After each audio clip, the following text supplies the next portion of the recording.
नमस्कार, महापा 60 मध्ये आपलं स्वागत। मी श्रेयस पांडे। काही महत्त्वाच्या बातम्यांचा घेऊयात वेगवान आढावा।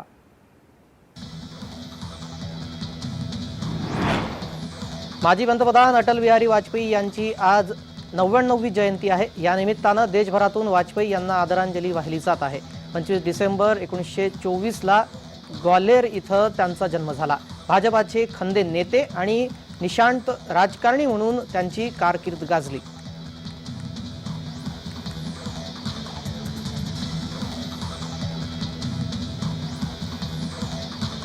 नाताळ उत्सव देशभरात उत्साहात साजरा होतो आहे। या पार्श्वभूमीवर खामगावमध्ये ख्रिश्चन समाजाने शोभायात्रा काढली। शहरातील प्रमुख मार्गावरून ही शोभायात्रा काढण्यात आली। सजवलेल्या रथात येशू ख्रिस्तासह सांता क्लॉसची वेशभूषा केलेली मुले सर्वांचे लक्ष वेधून घेत होते।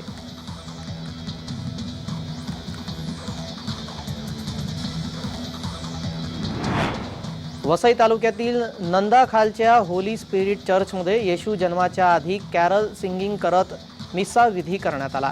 त्यानंतर धर्मगुरूंनी पर्यावरण रक्षणाचा संदेश दिला। यासाठी प्लास्टिक बंदी, फटाके बंदी, रेन हार्वेस्टिंग, प्रदूषण रोखण्यासाठी दर रविवारी पायी चालत यावे असेही सांगण्यात आले। ख्रिसमसच्या निमित्ताने वसईतील रस्ते, झाडे, घरे रोषणाईने बहरली होती।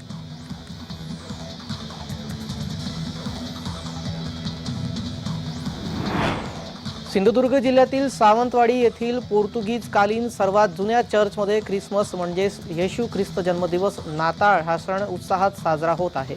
यावेळी आमदार तथा शालेय शिक्षण मंत्री दीपक केसरकर हे देखील उपस्थित होते।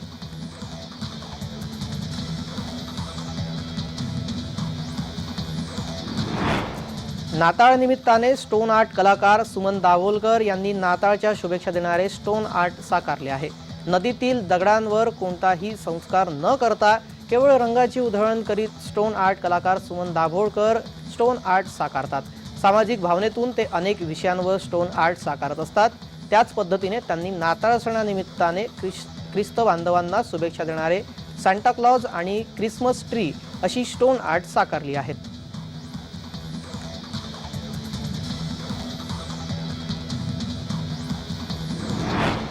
सततच्या सुट्ट्या, वीकेंड्स आणि वर्षाचा शेवट या पार्श्वभूमीवर आठवडे ज्योतिर्लिंग असलेल्या औंढा नागनाथ मंदिरमध्ये भक्तांनी मोठी गर्दी केल्याचं पाहायला मिळत आहे। सरत्या वर्षाला निरोप देत नवीन वर्षाचा नवीन संकल्प करण्यासाठी मोठ्या प्रमाणात भक्त नागनाथ चरणी लीन होण्यासाठी, नागनाथचे दर्शन घेण्यासाठी या ठिकाणी आल्याचं पाहायला मिळत आहे। नागनाथ देवस्थानाकडून दर्शनासाठी आलेल्या भक्तांना फराळ आणि पाण्याची व्यवस्था करण्यात आलेली आहे।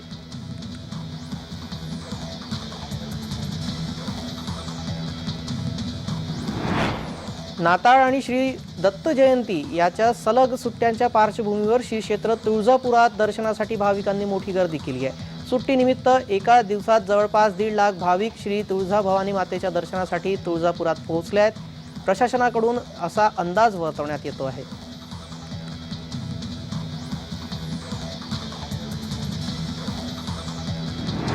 महाराष्ट्राची मिनी काश्मीर म्हणून ओळख असलेले सातारा जिल्ह्यातील महाबळेश्वर हे सध्या नाताळच्या सुट्ट्यांमुळे पर्यटकांनी चांगलेच बहरले आहे। शनिवार, रविवार आणि ख्रिसमसची सोमवारची सुट्टी जोडून आल्याने पर्यटकांची गर्दी वाढू लागली आहे। महाबळेश्वर तसेच पाचगणीच्या बाजारपेठेत खरेदीसाठी पर्यटकांची गर्दी वाढू लागलेली आहे। या ठिकाणी पर्यटकांबरोबरच शालेय शहरीची संख्या देखील वाढू लागली आहे।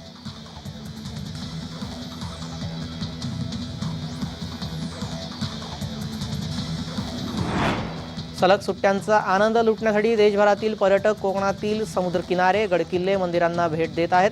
सिंधुदुर्ग जिल्ह्यातील मालवणमधील अरबी समुद्रात गेली 350 वर्षे डौलाने उभा असलेला सिंधुदुर्ग किल्ला पाहण्यासाठी पर्यटकांची गर्दी झाल्याचं मालवण जेटी येथे पर्यटकांची गर्दी झाल्याचं दिसतंय। सिंधुदुर्ग किल्ल्यावर राज्यातील एकमेव छत्रपती शिवाजी महाराजांचं शिवराजेश्वर मंदिर आहे। हे मंदिर पाहण्यासाठी पर्यटकांची गर्दी मालवणमध्ये झालेली आहे।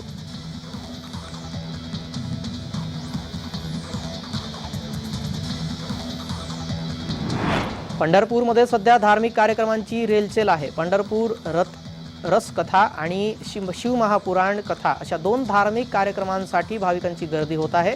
पंढरपूर रसकथेच्या मार्गावरील भक्ती मार्ग हा आकर्षक रोषणाईने उजळून निघाला आहे। श्रीकृष्णाचे विविध अवतार तसेच महादेवाची त्रिशूल आणि डमरूसहित असणारी रोषणाईतील प्रतिकृती भाविकांचे लक्ष वेधून घेत आहे।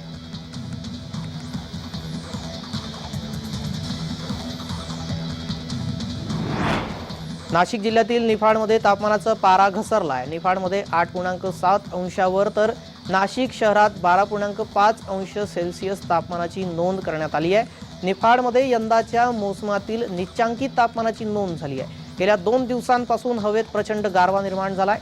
थंडीत वाढ झाल्याने उबदार कपडे घालूनच नागरिक घराबाहेर पडतात।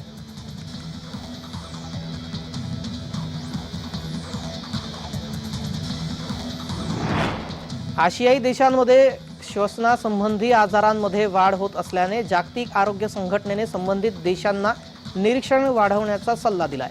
कोविड-19 या त्याच्या नवीन उपप्रकार असलेल्या JN1 तसेच इन्फ्लुएन्झा संसर्ग झालेल्या रुग्णांची संख्या वाढत आहे। या पार्श्वभूमीवर WHOने खबरदारीचा सल्ला दिलाय।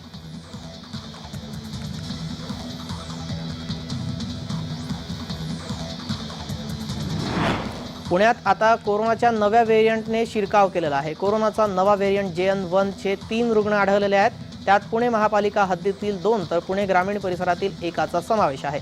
त्यामुळे आता पुणेकरांना या नव्या व्हेरियंटचा धोका दिसत आहे। त्यामुळे आरोग्य यंत्रणांना आणखी दक्षतेच्या सूचना देण्यात आलेल्या आहेत। पुण्यात आढळलेल्या एका रुग्णाने परदेशवारी केली असून तो अमेरिकेहून परतल्याचं समोर आलं।